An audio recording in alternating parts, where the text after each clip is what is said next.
In the annals of human history, we often say that great political oratory has three hallmarks. One of them is brevity. A second is rhetorical elegance and eloquence. A third, it's its capacity to frame a burning national question. Within the history of our country, there are several pieces of oratory that stand out.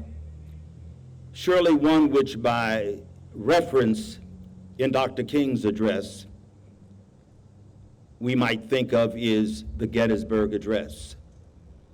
Brief, eloquent, and dealing with a fundamental national question. Ranking right there is the speech that we have just heard. Brief, eloquent, and dealing with a fundamental question. And in parallel with the Gettysburg Address, a speech which has gone on in history to have significance far beyond what anyone would have anticipated at the time. In 1963, in Chattanooga, Tennessee, it was a turbulent time. But do you know what? I would like to have grown up and lived in no other time, because it significantly shaped those of us.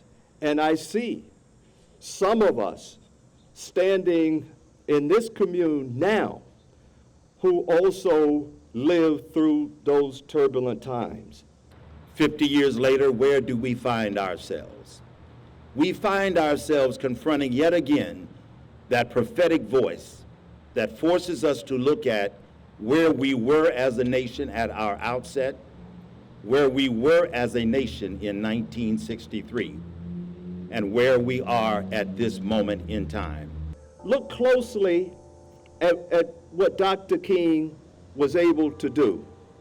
And it is the hope that all of us will be able to do a similar thing. He had the uncanny ability to dissect an ugly situation, look at it, open it up, see the bad, but also see opportunity for the good. We are now convicted to do something about that. We don't ring the bell from the depth of the valley. We must ring that bell from the height of the promontory. That bell looks so different in so many ways for many of us. It comes to rest upon us individually. It comes to rest upon our communities. It comes to rest upon our families. It comes to rest upon a university, because as a university, what is the central challenge that we have?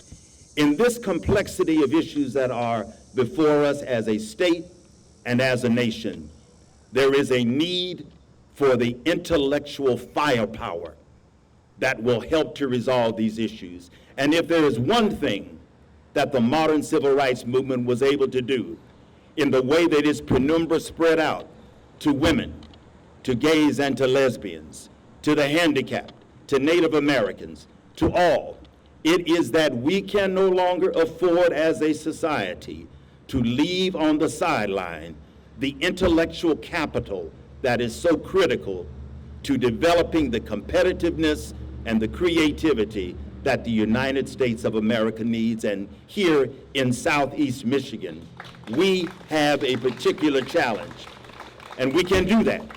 We can summon forth what we need, not only to bring our students in, but to keep them here. We can summon forth what we need, not only